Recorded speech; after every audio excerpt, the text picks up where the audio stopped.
Iván Centeno, etcétera, que viene de State Street y es vicepresidente de operaciones en dicha empresa. Igual otra vez aprovecho, ¿no? Él viene de Estados Unidos esta vez, entonces pues vamos a darle. Gracias a los que están aquí. Muchas gracias.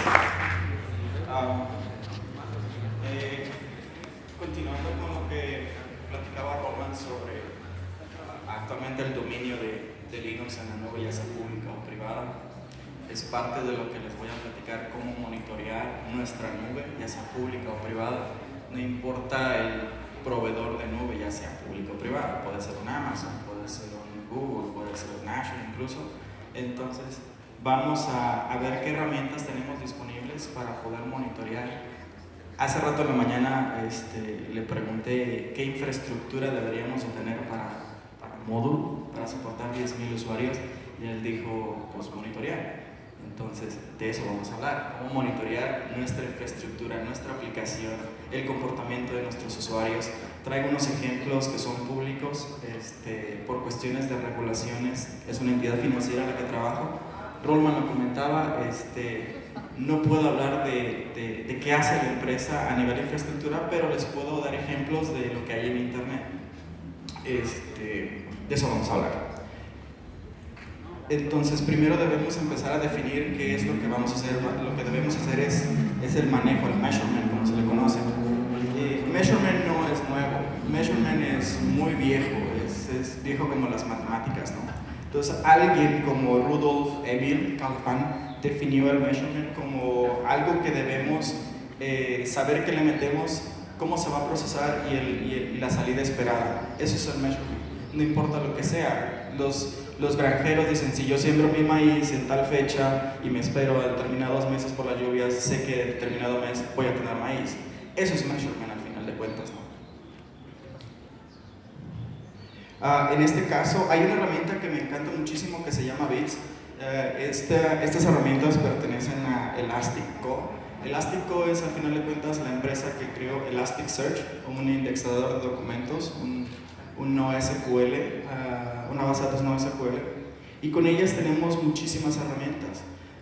Tenemos con Bits, tenemos Logstash, tenemos FileBit, tenemos una infinidad de herramientas que nos sirven para poder monitorear, ya sea nuestros archivos. Un ejemplo, hablando específicamente en el ejemplo del módulo, ¿cómo podemos monitorear la memoria RAM de nuestro hardware que tenemos? Hay un bit, así se le conoce, hay un bit que lo que hace es monitorear la interfaz de red. ¿Qué significa esto? Muchas veces pensamos que monitorear la interfaz de red es nada más si está arriba o está abajo y ya, ¿no? Pero no, también debemos de saber cuántos errores genera esa tarjeta de red, cuántos paquetes entran, cuántos paquetes salen, qué desconectividad tiene de dicha interfaz de red, qué tipo de paquete llega a la interfaz de red. O sea, son una infinidad de cosas. Entonces, cuando alguien te dice estás monitoreando la red y tú contestas sí, debes saber que estás monitoreando, porque si te dice, oye, ¿cuántos paquetes RX recibiste los últimos 5 minutos? Y vas a contestar, ¿qué es un paquete RX? Entonces, hay que saber a fondo cuando estamos monitoreando. Me ha tocado en el empleo actual donde estoy, hay un equipo real de monitoreo. Yo no soy parte del monitoreo, mi trabajo es definir los procesos operacionales de operaciones tal cual. Es decir, cuando un incidente pasa, ¿cuál es el procedimiento a seguir? Desconectar el cable de red, hablarle al de seguridad para que apague el data center. ¿Cuál es el proceso que hay que seguir? A cada 5 o 10 minutos hay que definir cierta cosa, mandamos un correo, le hablamos por teléfono a alguien, le mandamos un mensaje de celular a X persona. Esos son los procedimientos que se tienen que definir cuando estamos en operaciones, que se definen en los procesos de monitoreo, porque el monitoreo es el que te da la batuta a quién vas a informar y a quién vas a contactar. Un ejemplo, la métrica que se conoce con los 5, 10, 15 o 1 hora significa que si a los 5 minutos no se ha recuperado, tienes que escalarlo a los 15 minutos. Y después de los 15 minutos de haberlo escalado, si nadie te contesta, pues le marcas por teléfono a alguien más. Mandas un correo, mandas un Slack message, mandas un Facebook, lo que tú quieras, el proceso definido. Entonces, eso te lo dicta el monitoreo. retroalimentar con toda la infraestructura que definimos cómo vamos a ver las gráficas, ¿no? Aquí hay una pregunta que siempre le hago cuando estoy en juntas: ¿quién monitorea el sistema de monitoreo? Y si hacemos eso, vamos a hacer, ¿se acuerdan de la película Inception? Terminamos en eso. Después dice, bueno, ¿y quién monitorea el sistema de monitoreo que monitorea el sistema de monitoreo? Y así te la puedes llevar hasta que infinitamente, porque nunca vas a definir que el monitoreo es certero o eficaz. Simplemente tu infraestructura debe ser capaz de soportar ciertos desastres. Es al final de cuentas, no hay ninguna infraestructura que diga 100% opta, ni Amazon te define. Por ejemplo, creo que fue el año pasado, cuando S3 o S3 cayó, medio internet se fue a la basura. No servían los servicios de banca, no servían los servicios de comprar boletos en México o en Internet. ¿Por qué? Porque utilizaban S3. Pero en S3 al final de cuentas decía, es que tengo 99.99 de confiabilidad, y se cayó. O sea, cuando decimos un 9 significa cierto número de servidores, significa cierta disponibilidad. Entonces, es parte de lo que debemos saber. Y al final de cuentas, el error de S3 no fue de S3, fue de DynamoDB, que utilizaba S3. Entonces, fue una tercera persona que afectó al servicio. Entonces, con estas herramientas, lástima que está muy pequeño el iconito de las letras, pero son varias. Si queremos monitorear cosas de Windows, hay en WeCloudBit. Si queremos monitorear logs de seguridad, por ejemplo, para los que tienen un poquito más de conocimiento en Linux, si queremos monitorear messages o si queremos monitorear syslog, hay un AuditBit. AuditBit es una herramienta que te define cada cuánto una persona hace sudo a la máquina, o cada cosa que borran se ve en ese log. Y ese log lo puedes mandar a cierto servidor. Y no solo tú como monitoreo lo puedes ver, los de seguridad van a estar viendo eso. Si alguien no autorizado hace sudo a cierta cosa, a borrar o cambiar el password de root, los de seguridad dicen, hey, ¿por qué cambiaste el password de root? Tú que eres usuario, Iván, ¿por qué cambias ese password si no tienes permitido? ¿Cómo lo hiciste si está restringido tu usuario? Entonces, hay ciertas herramientas que nos definen eso. El Herbit lo que hace es ver si algo está vivo. ¿Qué significa esto? Le pregunta ya sea por ping, en este caso ISMP, o validando por HTTP 200 si está viva la aplicación. Un ejemplo, si Facebook.com está funcionando, le dice HTTP 200, sí, bueno, está funcionando. Está arriba el servicio, no significa que está funcionando. Eso es lo que hay que estar 100% seguros. Que te regrese el servicio, funciona, no significa que realmente funciona, no significa que todo está funcionando. Y PacketBit lo que hace es analizar paquetes, tal cual, analiza el TCP, lo lee, lo interpreta, y luego dice, estas son mis gráficas, estas son mis estadísticas que estoy haciendo. Lo interesante de estas herramientas, por ejemplo, es que lo que hace es, leo, no me importa lo que está dentro, y lo envío a otro lado. Así es como funciona. Y entonces el proceso que está corriendo dentro del sistema operativo es tan pequeñito que no consume mucha memoria RAM. Es muy pequeñito, menos de 25 megas. Y está analizando 40 gigas de logs. Y mantiene un historial de cuándo se abrió el archivo y cuándo se cerró. Y si ese archivo se rota, automáticamente la herramienta dice, este archivo se rotó, ¿cuál es el nuevo archivo? Y sigue indexando todo eso. Lo lee y lo manda, ya sea a Elasticsearch, ya sea a un Prometheus, ya sea a cualquier otro tipo de herramientas de base de datos para después consumirla y graficar con otras herramientas. Así es como funciona esto. Por eso le puse Read and Ship. Lee y envía, tal cual. No me interesa si lo que estoy leyendo es correcto o incorrecto. Simplemente lo estoy leyendo y lo estoy enviando. Eso es lo importante. Y por eso es muy confiable.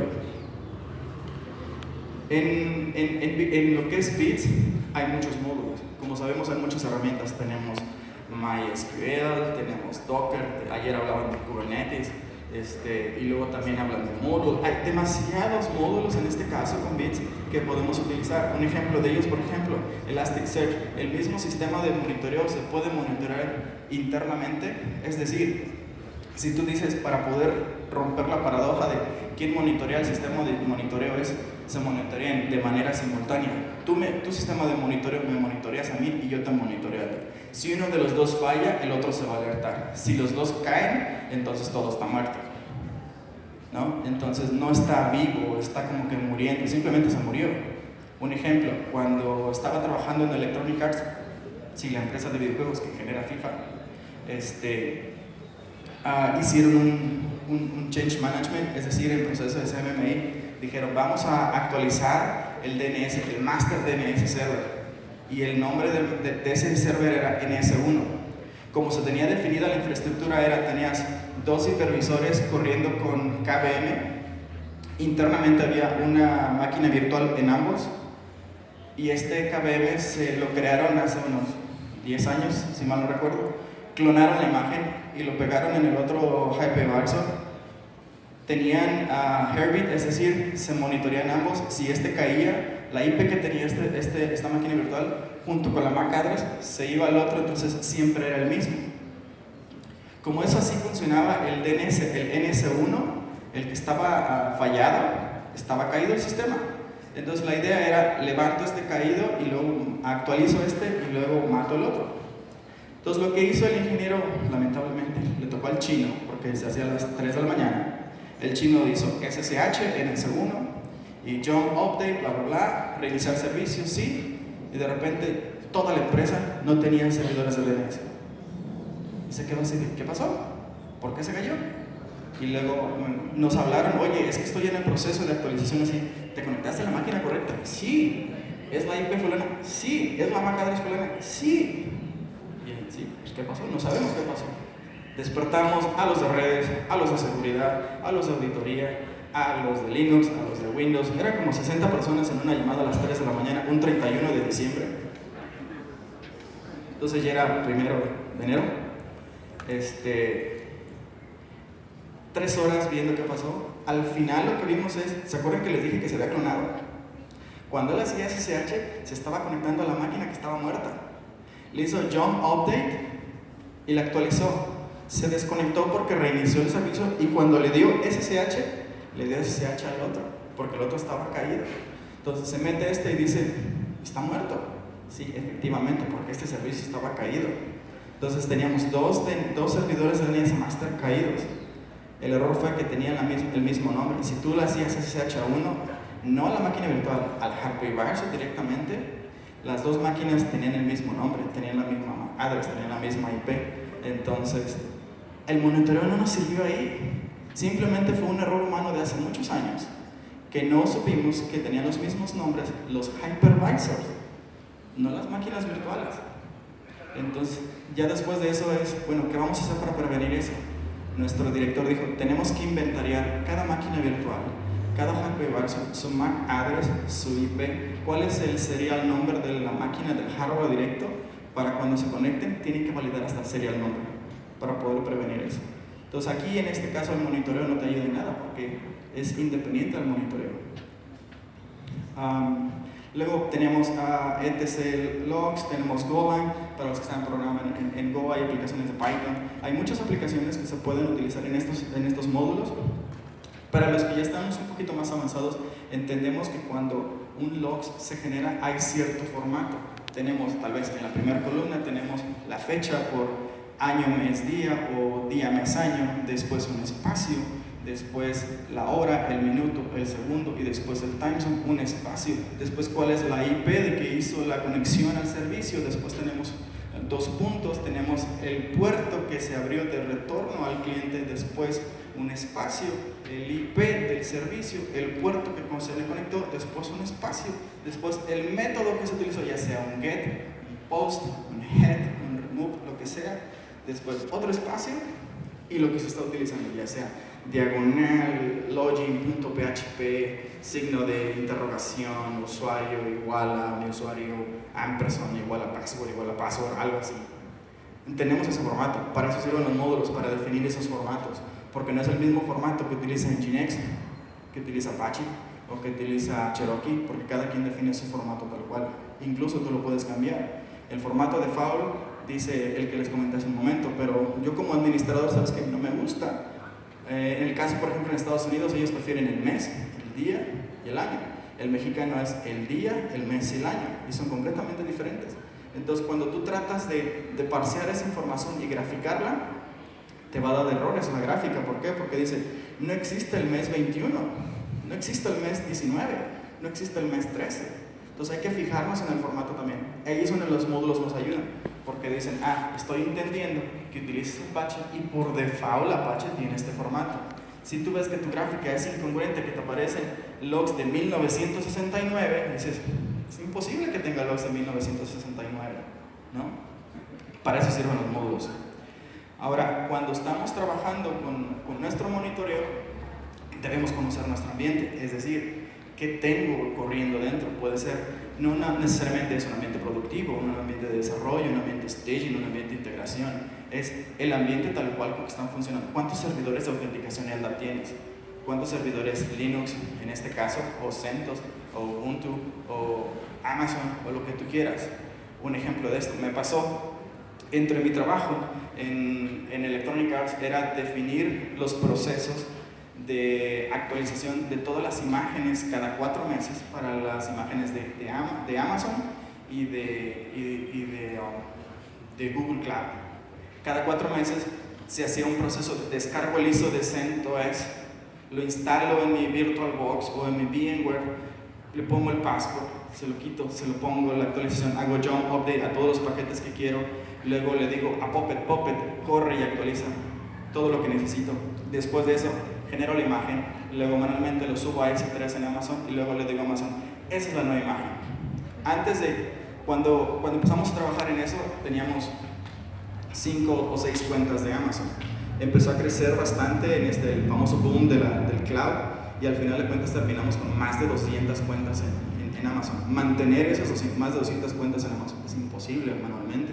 Entonces lo que hice es, con un script de Python, conjugado con Bash, jugar con eso, pero al final de cuentas lo que hacía es, manualmente le decía a mi computadora, usa este Bash con este Python y hazlo por mí. Y me tenía que esperar 4 horas en la oficina a que terminara. Y en eso viene el boom del CI/CD utilizando GitLab. Le dije, no, soy tan inteligente que me quiero ir a comer en lugar de estar viendo mi computadora y esperar a que termine. Entonces le digo a GitLab, oye GitLab, el cambio que voy a hacer, esta es la nueva versión que sacó Red Hat o que sacó CentOS, por ejemplo, CentOS 7.16 o 17 o lo que tú quieras, y le dices, esta es la nueva versión, haces el push a Git, Git lo interpreta y le llega el mensaje a otros usuarios, a los managers, oye, ¿me apruebas mi cambio? Porque voy a hacer un release de la nueva versión. Aprobado. En el momento que se hace la aprobación, el proceso de hacerlo todo era en otro servidor externo que hacía todo lo que yo hacía en mi computadora y solito lo hacía. Empezaba, descargaba el ISO, instalaba, ponía el password, configuraba Puppet y todo lo demás, y al final de cuentas me mandaba un mensaje en Slack y decía, ya terminé, ¿quieres que haga el post, o sea, es decir, el anuncio de manera pública a toda la empresa mundial de que ya tenemos la nueva imagen? Y le decía, sí. En ese momento mandaba un mensaje a announcements en Slack y decía, tenemos las nuevas versiones de las imágenes en Amazon, en todas las cuentas que ustedes quieran, en todas las regiones y también en Google Cloud. ¿Quieres saber más? Vete a esta página de Confluence, que era un proceso como tipo wiki donde tú defines todo lo que quieres. El robot lo hacía todo por mí y lo hacía en 4 horas. Y si fallaba me mandaba un mensaje, hey, fallé en esta parte. Entonces yo ya tenía que depurar lo que estaba yo haciendo. ¿Cómo monitoreas esa parte? Entonces es cuando ya trabajas con tus propios módulos, porque es algo que yo hice, no es algo que todo el mundo está haciendo y cada uno lo hace de su manera. Entonces yo hice mi propio módulo para poder trabajar. Es donde está lo interesante de los ambientes, porque ese era mi ambiente de desarrollo, que al final de cuentas hacía el deploy a integración y por último hacía el deploy a producción, es decir, ya todo el mundo a nivel global podía utilizar esa imagen. Cada 4 meses se hacía ese release. Entonces, por ejemplo, si el release se hizo hace 1 año, entonces yo le tengo que decir a los desarrolladores de los videojuegos, oye, esta es la nueva versión que vas a utilizar dentro del siguiente año, empieza a probar. Entonces ellos probaban 1 año antes de que se hiciera el release. Cuando ya estaba el release en producciones, porque ya 1 año antes ellos habían hecho las pruebas. Es lo interesante de los ambientes, porque así tú puedes monitorear tus diferentes procesos que tienes, incluso antes de sacarlos a producción. Aquellos que dicen, no, pues es que yo soy muy macho y yo no hago pruebas y yo saco producción y en producción parcho. Yo era uno de esos, soy sincero. ¿Por qué? Porque yo no conocía una empresa que tuviera 15,000 servidores y si yo ponía una coma por error podía impactar a 20,000 servidores o a X número de servidores. ¿Por qué? Porque no nada más eran, esos 15,000 que yo les menciono, eran nada más los de los data centers que tenía la empresa, aparte de la nube, que es muy dinámica. Y me pasó, cuando estaba trabajando haciendo un deploy para el release de FIFA 18, por ejemplo, los desarrolladores me dijeron, oye, para el release de FIFA 18 necesitamos 4,000 servidores para los game servers y X número de cosas en Amazon y X número en Google. Ah, perfecto. Y de última hora, como a las 10, 11 de la noche, me dicen, oye, se nos olvidó que debías poner esta llave SSH de este nuevo usuario que acabamos de contratar. Ah, se me hizo fácil, son las 10 de la noche, boom, lo hago y hago el deploy. Y mi manager me dice, ya confío en ti, sé que no vas a fallar. Y le da aprobar. Entonces llega al Puppet Master recibe la actualización y empieza a deployar a todos los servidores que tenían disponibles.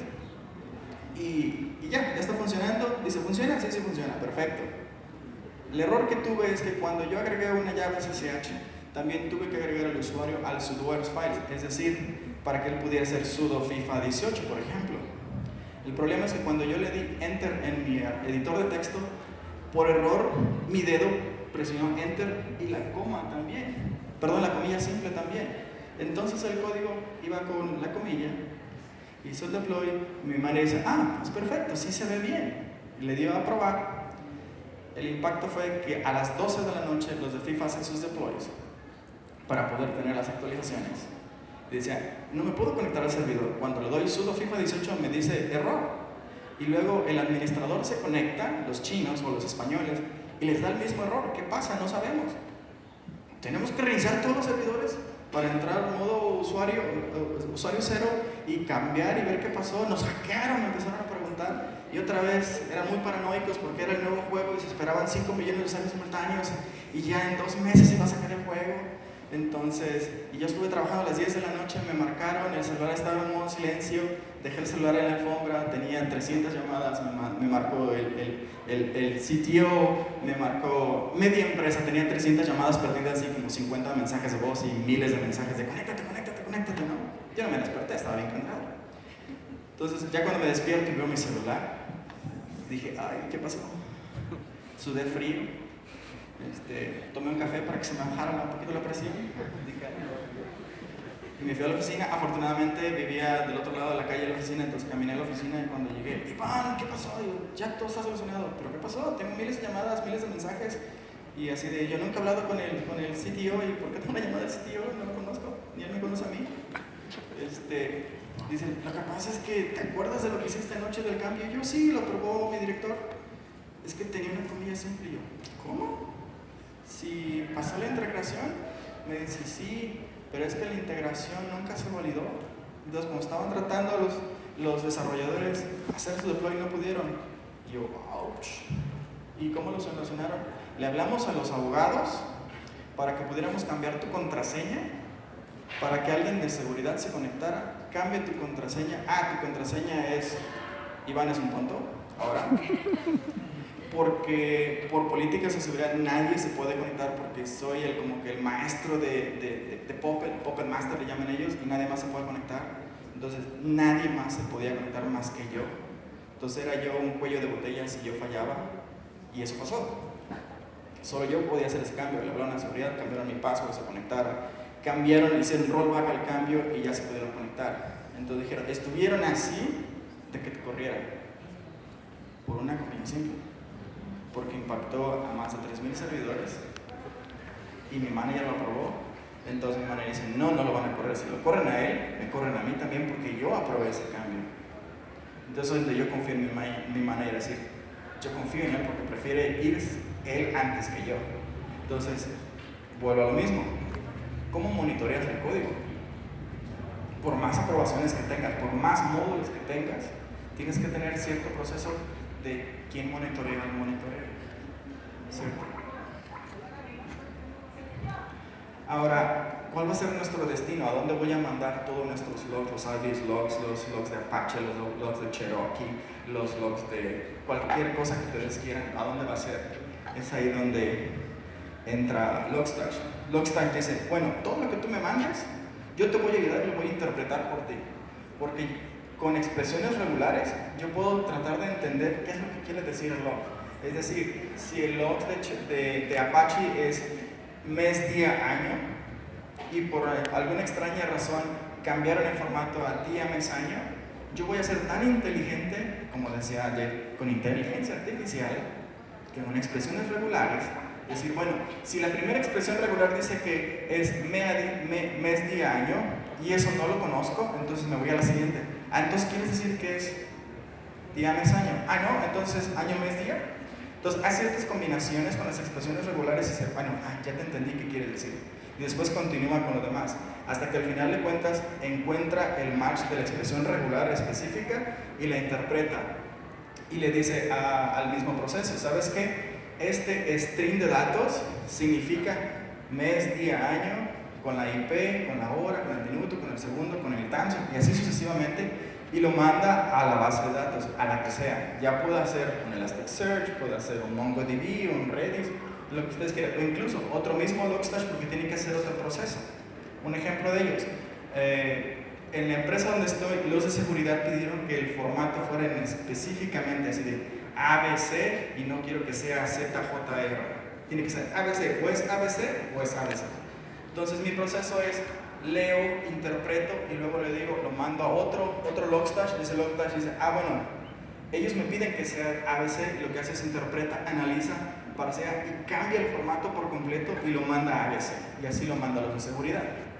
Entonces, el destino en este caso puede ser cualquiera, no importa a dónde lo quieras manejar, porque al final de cuentas Logstash lo que hace es leo lo que me quieres decir, lo interpreto, lo proceso, lo transformo y luego lo envío donde quieras decir. Este proceso o este servicio de Logstash sí consume más memoria RAM, cerca de 200 o 300 megas de RAM. ¿Por qué? Porque es muy grande. El core que tiene este servicio es muchas expresiones, cerca de unas 400 o 500 expresiones regulares por los servicios que maneja, para poder interpretar, darle sentido a lo que quieres hacer y luego mandarlo. Entonces, en este caso con los logins, tenemos cuál es mi origen. Mi origen es Logstash. O puede ser los S3 de CloudTrail, o puede ser una base de datos, o puede ser una red neuronal, no importa de dónde venga. Yo puedo aceptar cualquier tipo de entrada, incluso puedo hablar Syslo, o puedo hablar cualquier otro protocolo que tú quieras para interpretar lo que quieres decir y mandarlo al destino.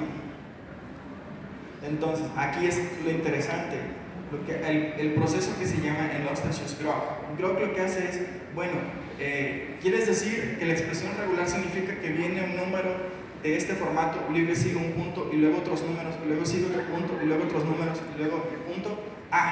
Eso es una IP. Y después dice, bueno, entonces, basado en la IP, yo puedo irme a la base de datos y decir, la IP 172, 168, 21, 32, esa IP en la base de datos dice que es en Virginia, en Estados Unidos. Y el proveedor de esa IP es Amazon, por ejemplo. Y lo que quieres decir es que estás utilizando un protocolo GET, significa que estás bajando algo, y después sigue otro formato que viene el archivo que es diagonal apache-pb.gif, y luego sigue el método HTTP, y después sigue cuánto tiempo se tardó, la versión 1.0 del protocolo, y por último viene la fecha. Eso es lo que hace Logstash. Interpreta el string que habíamos dicho en un principio para interpretarlo y después mandarlo al destino. ¿Quién va a ser el destino? Syslo, Elasticsearch, Bits, Statsd, Slack, no importa. Ahora digamos que lo vamos a mandar a Elasticsearch. En Elasticsearch es una base de datos no relacional que guarda son documentos. Estos documentos tienen cierto sentido con los mappings, es decir, cuando tú dices, bueno, este dato significa esto, este dato significa esto y tiene este formato, es decir, es un entero, es un booleano, es una cadena, o es un mismo objeto que contiene otros objetos o otro objeto, eso sucesivamente. O simplemente, esta cadena es aleatoria, no me importa lo que venga, y al final de cuentas un string o una cadena es eso, no importa lo que venga. Entonces, lo interesante de cómo monitorear es que tú puedes tener un sistema de monitoreo en tu laptop actualmente, puedes monitorear tu laptop, puedes monitorear tu aplicación. En el primer día, Leonardo Yamasaki decía, podemos comprar bichitos muy baratos, incluso esos bichitos tienen vida al final de cuentas, y tú puedes monitorear esos bichitos, puedes monitorear el famoso IoT con estas herramientas. Puedes tener una simple laptop o puedes tener cientos de servidores que están haciendo. Un ejemplo, cuando crecimos a las más de 200 cuentas de Amazon, cómo poder monitorear a nivel de seguridad cuántos usuarios entraban a la base de datos o cuántos usuarios entraban a simplemente utilizar Amazon, era incontrolable. Una vez pasó que nos dijeron, oye, encontramos una llave SSH en GitHub. ¿A quién le pertenece la llave SSH? ¿Cómo poder hacer esa búsqueda si no tenemos un sistema de base de datos para eso? Lo que hice es que descargué todos los archivos .json de CloudTrail y luego le di grep por la llave en mi laptop. Y los logs eran 20 gigas más o menos de los últimos 2 días. No encontré nada, descargué los últimos 30 días. No encontré nada, me fui para atrás, 40 días, 60 días, 90 días. Al final de cuentas lo vine encontrando 2 años atrás. Y todo eso por grep. Dije, no, soy demasiado inteligente como para que me vuelva a pasar. Entonces lo que hice es, configuré Logstash, configuré Kibana, que lo vamos a ver adelante, y Elasticsearch. A la siguiente vez que me dijeron, oye Iván, ¿a quién le pertenece esta llave? Yo le dije, dame la llave. Y lo que hice, le hice la consulta a Elasticsearch y en cuestión de 2 segundos me dijo, es esta la llave, y es el usuario fulano, y es esta IP, y se conectó así, hizo esto, y estas son todas las veces que ha hecho, y este es el usuario. Solo faltaba que me dijera, y este es su teléfono para que le marques, casi, ¿no? Con eso es más fácil porque vas y le tocas la puerta al usuario, oye, tú tienes esta llave, ¿por qué está en GitHub? Y dicen, no sabía. Entonces, con estas herramientas y no es solo monitorear que la aplicación esté funcionando, ya le cambiamos el formato o le cambiamos la idea de monitorear. Estamos monitoreando a nivel de seguridad qué están enviando los usuarios a GitLab o a GitHub o a Bitbucket o a lo que tú quieras en el código. Hace unas semanas sacaron que alguien de la India estaba haciendo una aplicación para HSBC creo que de Inglaterra, y dentro del mismo código que estaba en GitHub público tenía las llaves para abrir la aplicación, los tokens para conectarse a la IP, y la IP, el usuario y la contraseña para meterse a la base de datos del banco. Y tenía más de 6 meses ese código ahí para HSBC Inglaterra, y muchos usuarios empezaron a quejar de, mi dinero desapareció. ¿Por qué? Porque alguien metió esa llave. Entonces ya cuando el Enterprise entra de GitHub y dice, oye, encontré esta llave, como que es un poquito sensible, ¿no crees? Entonces esa llave ya la puedo buscar en Elasticsearch. Entonces es donde les comentaba hace rato, tú puedes buscar lo que quieras con Elasticsearch porque es una búsqueda de todo, de usuario, de contraseñas, aunque no es factible tener contraseñas en texto plano, puedes buscar IPs, puedes buscar llaves SSH o Access Keys o Access Key IDs, en este caso para Amazon o para GCloud. Puedes buscar lo que quieras, siempre y cuando esté en la base de datos no relacional, tú la puedes hacer la búsqueda. Entonces aquí es cuando entra Kibana. Kibana es una herramienta que nos sirve para graficar todo lo que está en la base de datos. Y en base a eso podemos generar reglas y decir, mi performance dice que yo debo de tener aproximadamente cerca de 1 millón de usuarios concurrentes. Es decir, todo el tiempo, cada segundo, cada minuto yo tengo 1 millón de usuarios. Y mi gráfica se debe ver plana, así, poquito sube, poquito baja, tiene cierta tolerancia al umbral de cuánto puede subir. En ejemplo, cuando estás monitoreando el lanzamiento de un juego te das cuenta que lo lanzas en Australia, por ejemplo. ¿Por qué en Australia? Porque el sol sale primero por allá. Entonces despiertan primero en Australia, un ejemplo, el 1 de septiembre, en su horario de ellos despiertan y ves que empieza a subir la gráfica. 200, 300.000, 400.000, 500.000. Y luego se va moviendo el sol hacia Europa y va subiendo 1 millón, 1,5 millones, 2 millones. Cuando llega a Estados Unidos es interesante el pico que avienta 2 millones, 3 millones. ¿Por qué? Porque la capacidad adquisitiva de ese país es tan grande que cualquiera compra un videojuego. Entonces, y son más fans. Y les soy sincero, cuando yo estaba viendo esa gráfica dije, ¿cuántos usuarios habrá de FIFA 18 de México? No llegaban a los 200.000, éramos muy pocos. Entonces dije, no, ¿por qué si todo el mundo habla de FIFA en México? Todo el mundo, tú vas a Liverpool, vas a Palacio de Hierro y ves que están ahí pegados en las consolas para ver el nuevo FIFA. ¿Cómo es posible? Ah, es que nosotros no jugamos en línea. Nosotros jugamos con el disco pirateado de sabe X lugar, pero no jugamos en línea. Son muy pocos los usuarios que juegan en línea. Y yo estoy monitoreando los usuarios en línea. Entonces es interesante porque hay dos tipos de gráficas. Entonces la empresa entendió, ¿sabes qué? Si ellos prenden la consola y la consola está conectada a internet y ellos abren el juego de FIFA, aunque no jueguen en línea, yo puedo saber que ese es un usuario que está jugando. Entonces la empresa dice, tengo dos tipos de usuarios.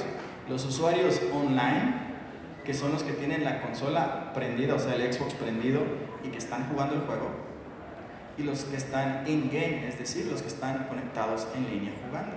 Son dos tipos de usuarios. Y les juro que era 1 millón de usuarios en México. Nadie juega en línea, pero están jugando FIFA y la consola está prendida. Entonces no gastamos tanto dinero en eso. Y ya con esto, con Kibana, nosotros podemos hacer búsquedas referenciales. Es decir, yo le puedo decir, esta es la IP, dime cuál es el país. Y lo puedo hacer muy rápido, exageradamente rápido.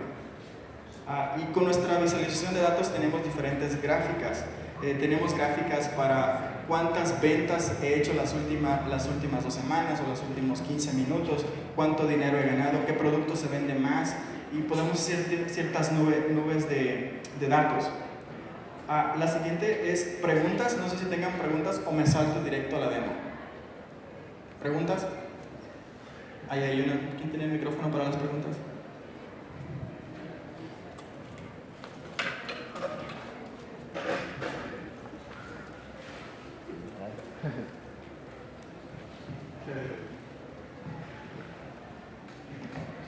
Gracias.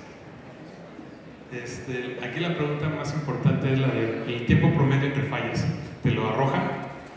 Tiempo promedio entre fallas, eso lo puedes deducir por analítica. Por ejemplo, depende mucho tu tiempo de monitoreo. Es decir, tú no puedes monitorear cada segundo la aplicación porque si no el consumo de memoria para el CPU, para la memoria RAM es inmenso. Yo no conozco sinceramente ninguna aplicación y he trabajado en una empresa de videojuegos, he trabajado en una empresa tipo Airbnb y ahorita en el banco, y ninguno me pide cada segundo. La unidad más pequeña de monitoreo es 3 minutos. El banco monitorea 3 minutos como medida más pequeña. Cada minuto es ilógico, porque si la transacción falla, la transacción se da rollback y luego lo intenta. Entonces tú te das cuenta que cada 3 minutos estás viendo si la aplicación funciona. La pregunta es porque es saber el tiempo promedio que tienes en las fallas, o sea, por ejemplo, vamos a suponer conectividad en un periodo, porque también es un problema que he estado buscando, ¿no? Spam. Sí, porque es para saber qué es lo que tienes que mejorar. Por ejemplo, si tienes varias interrupciones de luz, cada cuánto se está repitiendo, ¿no? Si en una semana, depende de tu criterio. Entonces, saber esos tipos de falla que tienes te ayuda para tomar las decisiones en que, ok, si es de luz, pues ya sé que no puedo confiar en esta zona, que CFE me siga suministrando luz, y propongo una planta de energía que dependiendo del tiempo de la caída de luz, pues es la capacidad que va a tener esa planta para sostenerme, ¿no? Y no nada más en luz, sino también en conexiones de internet, o sea, de esos fallos que te ayudan para que no vuelva a pasar, ¿no? O sea, saber cuántas veces está ocurriendo y así tomar una decisión correcta y tener tus respaldos. Por eso iba a esa pregunta el tiempo promedio de fallos, porque en ningún libro viene esa parte. Nada me lo mencionan, pero no te sugieren que sería lo bueno, cuánto, ¿no? Ya, pues esto va. Un ejemplo de ello es, en la empresa de videojuegos teníamos una herramienta que se llamaba, ya no sé si sigue funcionando, el Geolocator. Esta herramienta era un script de Python que lo que hacía es, basado en los logs de redes y en los monitoreos que teníamos, decíamos, dame todas las IPs en cierto rango con su hora. Entonces, las conectividades. Y hacía una analítica de ver de qué país era, qué proveedor de internet era y a qué horas había pasado. Si veías una desconexión, es que el usuario estaba conectado al videojuego, se desconecta, entonces lo cuenta como una desconexión. porque ya no continúa el paquete vivo. Y con eso ya puedes decir, bueno, ¿sabes qué? La telco en Australia a tal hora falló. Le hablas a la telco y le dices, oye telco, ¿fallaste a tal hora? Ah, sí, es que teníamos mantenimiento. Entonces no es error de mi juego, es error externo. Si veías que todos los usuarios de Xbox caían en México, pues le hablas a Microsoft. Oye Microsoft, ¿tu plataforma de Xbox falló en tal hora? Sí, es que teníamos mantenimiento. Y así lo puedes hacer. Utilizando esas herramientas, ves las gráficas de a qué hora se falló y defines un patrón. Un ejemplo, utilizando esta herramienta lo corrimos los últimos 365 días, se tardó como unos 12 horas porque eran muchísimos logs, y vimos un patrón de cada 3 semanas había desconexiones de parte de la zona de Europa, porque en Europa había un proveedor de internet que estaba en proceso de ser adquirido por otra empresa, pero nosotros no sabíamos, no estaba anunciado de manera pública. Entonces cuando dijeron, es información confidencial, no podemos hablar contigo, entonces escalé con mi manera, me dicen, no pueden hablar conmigo porque están fallando cada 3 semanas. Se escaló al senior director, luego se escaló, al final de cuentas habló nuestro CEO con el CEO a puerta cerrada, decir, es inesperado, pero no pueden hablar. Esta empresa está en proceso de ser contratada o comprada por otra y están migrando todos sus servicios, por eso cada 3 semanas están haciendo los mantenimientos. ¿Te imaginas que tú dices en Twitter, Telmex está cayendo cada 3 semanas? Y dices, ¿por qué? Ah, es que lo va a comprar AT&T. ¿Qué van a hacer las personas con las stocks? En friega van a empezar a comprar acciones de Telmex y se va a ir a la basura todo el contrato porque si no, ya no vale la acción.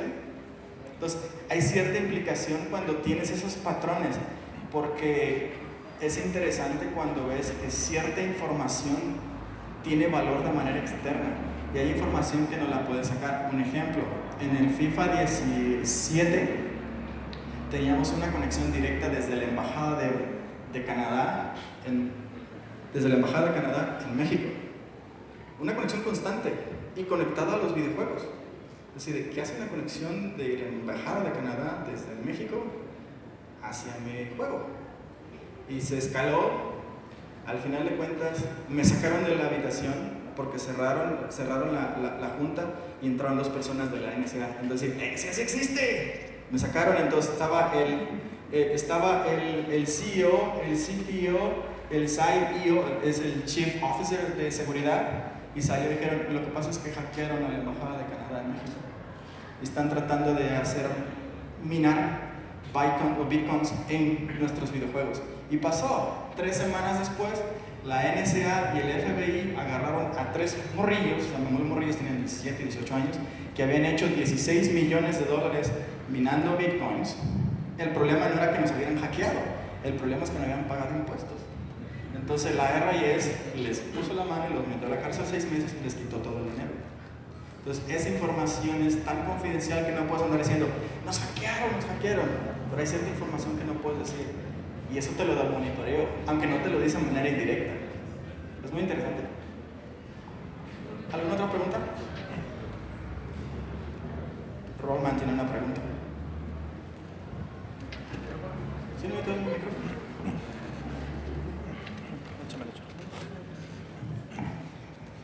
¿Cómo se ve toda esta situación? O sea, ahorita que mencionabas todo este tema del stock, entonces, bueno, no solamente sería una indiscreción o sería un problema de trading, sino que es ilegal hacer ese tipo de cosas porque ya se puede considerar un insider trading o una cosa así, ¿no? Romper reglas de insider trading. ¿Cómo se ve esta situación que mencionas, todo este tema de los videojuegos hacia el futuro, con las plataformas que vienen, donde tú ya no estás corriendo una instancia headless de matchmaking o una instancia headless donde estás replicando las variables del juego que está corriendo localmente la persona, sino que efectivamente estás corriendo por completo el videojuego en tu nube, y lo único que le estás exportando al usuario es display y lo único que está recibiendo el usuario es input. Es decir, las nuevas tecnologías como los servicios como xCloud en el caso de Microsoft o Stadia en el caso de Google, o lo que sea que vaya a sacar Amazon en los siguientes meses, ¿no? Sí. Y Sony con también está. Cuando estaba trabajando en EA hace 6 años, vimos una demo interna precisamente de lo que viene en el futuro. Y es precisamente eso, agnóstico a la plataforma, es decir, mi celular, mi computadora, mi televisión incluso, de cierta generación, puedo estar corriendo el juego. Eso lo vimos ahí. Yo vi que estaban jugando FIFA en una televisión sin tener un Xbox conectado. Es decir, wow, se me hace muy interesante. Y eso es el futuro. Y el futuro, yo creo que Nintendo futuro es el presente.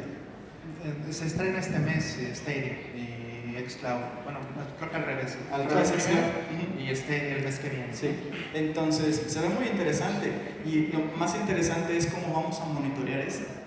Porque no tenemos agentes dentro del browser. Entonces, ¿cómo vamos a controlar el Doom para poder ver lo que están trabajando ahí? Eso se me hace muy interesante. Yo hasta el momento me salí de la empresa de videojuegos, ya no tuve acceso a esa información, pero se me hace muy interesante esa parte, porque eso rompe las barreras.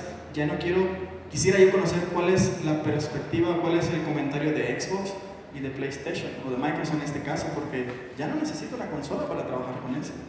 Entonces primero empezaron, no queremos discos, y lo movieron a la nube el disco, y hay que descargar los 120 o los 60 o los gigas que sean a la consola. Ahora vamos allá, ya no necesitas descargar esos gigas, van a correr dentro de la nube. El monitoreo se me va a ver muy interesante en ese aspecto. Sí, sobre todo por dos cosas, ¿no? El evento sucede en la nube completo. O sea, ya no es, por ejemplo, que dos personas en su casa se dispararon uno al otro y se tiene que ir a conciliar el evento en la nube a ver quién disparó primero. Exactamente. Y a ver quién se mató uno al otro, ¿no? Y ya decir quién. Sino que el input llega hacia la nube y la conciliación de todo el evento se hace ya en la nube. Sí. Ya no se hace en las consolas locales. Entonces, ¿eso cómo modifica los temas de monitoreo? ¿Cómo modifica porque ya todo está sucediendo en un ambiente más controlado? ¿Cómo modifica eso un trabajo? Es un gran reto, porque como te comentaba hace un momento, ya no podemos meter un agente a ese browser, es invasivo al final de cuentas, y creo que hasta un cierto punto ilegal. Debemos implementar sistemas que estén casi embebidos, como el famoso puntito del GIF de Google que arrastra para todos lados y te va haciendo tracking a todo eso, y por eso sabe dónde estás todo el tiempo. Me imagino que algo así se tiene que implementar, la verdad lo desconozco, pero se me hace muy interesante. Y sobre lo del trading, ¿te acuerdas que mencionaste a Tesla? Él dijo algo sobre el trading y por eso lo corrieron de ser CEO. ¿Sabes qué? No debiste haber dicho eso, porque eso afecta las acciones de Tesla. Que lo diga el CEO y que no sepa las implicaciones, eso se me hace bastante crítico. Eso afectó bastante las acciones de Tesla. Entonces, vamos a seguir viendo que aunque tengas toda tu conexión correcta y tengas todo perfecto y realmente el juego esté corriendo en la nube, ahora el tema de la culpa también es diferente. Porque antes podrías echarle la culpa al carrier, le puedes echar la culpa a la PC del vato que está con la olla, ¿no? Está corriendo en su Smart TV y se cae toda la nube y ya el único culpable es la nube. Sí. ¿Por qué? Porque están pasando que se están comprando entre ellos o se están hackeando o le están pasando. Definitivamente.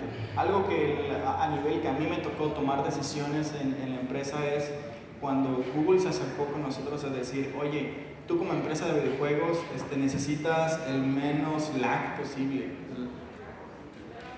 El fuerte que trae Google no es su nube o su infraestructura a nivel de servidores o servicios, es la fibra óptica que tiene.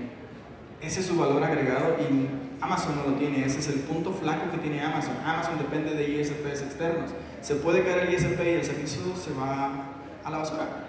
Pero Google no, dice, yo tengo mi propia fibra y tengo mi fibra transcontinental y es menos de 10 milisegundos. Entonces, por ejemplo, en la empresa donde trabajé en Huawei, se movieron su data center de tenerlo en Oregon, lo movieron a Ashburn para estar cerquita de Amazon y estar cerquita de Google, porque en Ashburn, Virginia, están los data centers grandes de ellos, y tener 3 milisegundos de latencia para poder mover teras de información en un abrir y cerrar de ojos. Es interesante también. ¿Cómo monitoreas esas velocidades? ¿Alguna otra pregunta? Si no tienen más preguntas, los invito al taller en la tarde a las 4 y les voy a enseñar cómo hacer lo que les mostré. ¿Ok? Muchas gracias.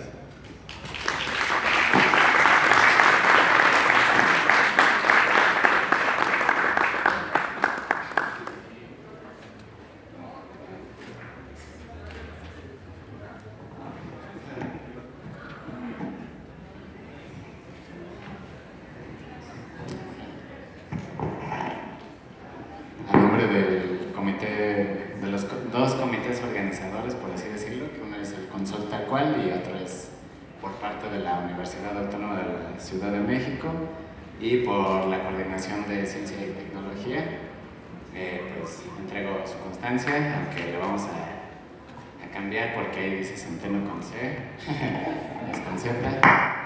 Y pues muchas gracias por estar aquí, por venir desde allá y nos vemos en la tarde los que quieran estar en el taller. De todas formas aquí hay pláticas a cada hora, ¿no? Muchas gracias.